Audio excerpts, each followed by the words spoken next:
Hey guys, it's Lauren from True Cycling Studio. Just wanted to do a quick tutorial on barre fitness.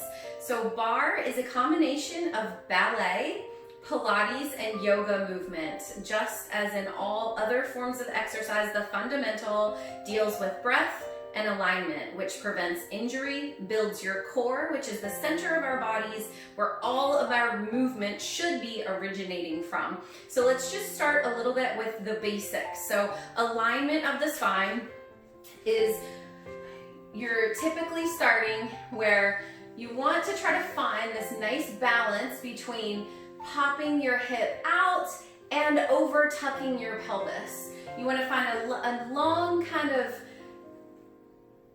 long line from the top of your head all the way to the base of your spine. Your head over shoulders, over hips, over knees, over ankles. This is your proper alignment.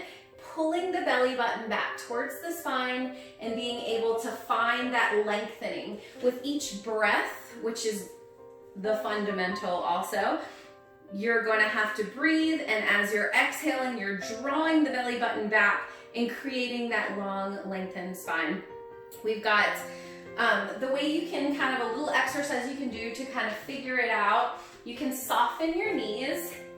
You can take little scoops. This starts in Pilates. This is actually a little way that Pilates teaches you how to find that long, lengthened base down here of your spine. You can take a little, it's a tiny little tilt, and you just make it smaller and smaller and smaller until you can feel the lengthening pushing straight down towards those ankles. And as you straighten the legs, you want to maintain that alignment of the spine. So you're going to take a little squeeze of the tush. It's a tiny pelvic tilt forward, but you want to really feel that lengthening.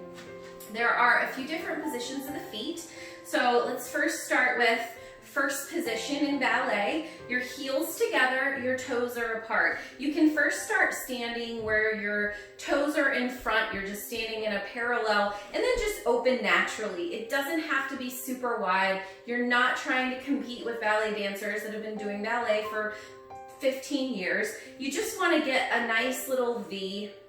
We call it Pilates V in Pilates, and it's first position turned out in ballet. When you're doing that, again, you're scooping the glutes under just a hair, kind of tucking that tailbone forward, not too far, but again, right there in the middle, nice lengthened spine. So feet are in first position here. Your arms can come out to the sides, and when you're lengthening your arms out, there's a couple different ways you can do it. You can lengthen out through the fingertips, so you're really reaching and lengthening, or you can start to turn those elbows up, creating a little bit more activation in the shoulder blades in the back, and lifting those shoulders up. You're kind of lifting around, but it's fine too. I'm okay if you're just taking a long lengthened arms here. And if you want to start hands on the hips, that's perfectly fine too. When you're doing your first plie, we're taking the knees out over the toes.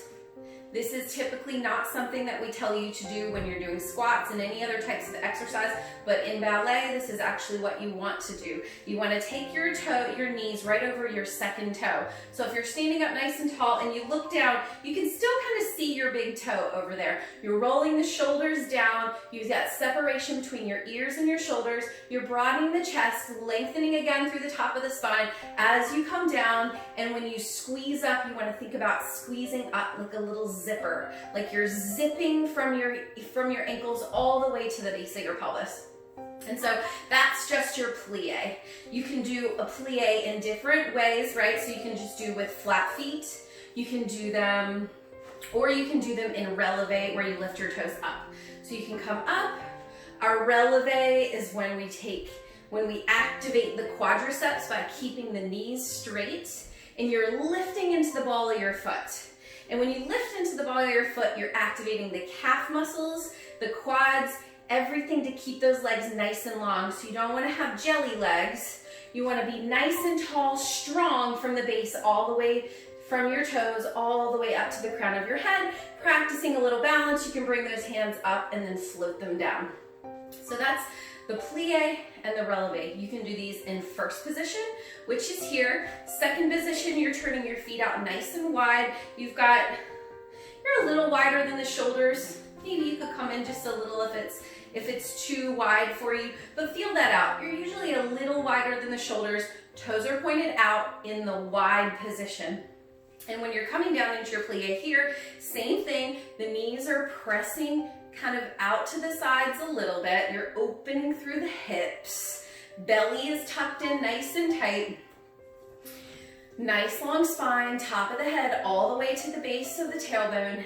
And as you pull up, you want to grip the glutes together at the top, pressing those inner thighs to meet and activating that pelvic floor and rising. So nice plie. Each plie has work going down and work coming up. So there's no real release until you get to the, next progression or the next one.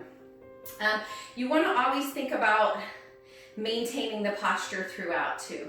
I know I keep saying that, but it is super fundamental. So you want to have knees over ankles, hips are just kind of sinking low, but your weight is in your chest, your weight is over, your shoulders are over your hips. You don't want to lean forward and pooch the butt out. You're not doing a squat, so we're not here in a squat. We're scooping that under, really activating, and then pulling up nice and tall. Again, you can do your releves here too. In this first position turned out, it's a regular plie down and up. You can take your releves nice and high, legs stay strong, or you can come into a releve and sink down into a plie. You can do this in first position and second position. You want to try to keep those heels nice and high over the toes, and then you come up. Definitely protect your lower back by constantly engaging the core. When you inhale and exhale, your exhalation is drawing the belly button tight, and you're keeping those core muscles tight as you breathe, and then push the air out. Same kind of thing in Pilates and somewhat similar in yoga. Usually the breath is in through the nose, out through the nose. Bar and Pilates, in through the nose, out through the mouth, pushing a little bit more of the air. But in yoga, you're still activating all of those same pushing of the air, keeping that center, that control, really balancing your breath with the movement. You want to do that in bar as well. So when you come down,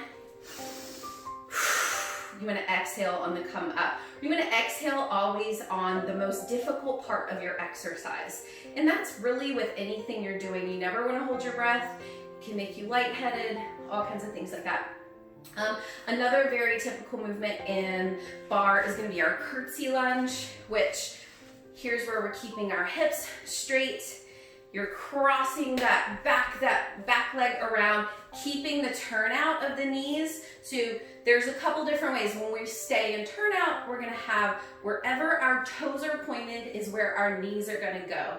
So if you keep your toes pointed out, your knees are gonna go out. You keep that weight over the hips, not leaning forward into the knee, because then you're gonna have some knee issues.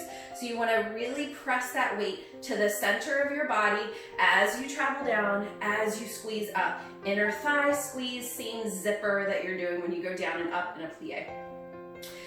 There's one last thing with feet. You can do what we just talked about was going into first position with your toes wide, heels together. You can also do the same thing in parallel.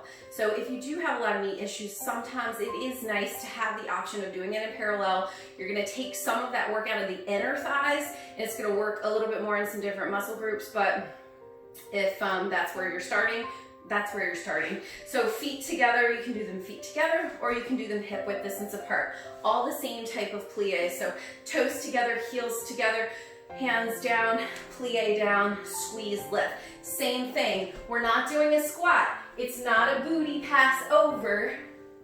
It's a knees come forward over the toes, squeeze, lift, scoop the belly, scoop the butt in and under. Upper body stays completely still. Lower half is what's doing a lot of the work, and the core to draw you back up. So you can do the same thing here together, or you can take it in your parallel kind of hip width distance apart. Same thing in the releve. And you can do that in second position as well. Up on the toes and down here. So that's it for just a few really important tips. Kind of those fundamental things we'll work through a lot in turnout and in parallel when we're working in bar. And so these are just some good tips that if you forget, this is a good reminder of what you need to be focused on and what you need to be thinking about. So can't wait to see you guys. Thanks.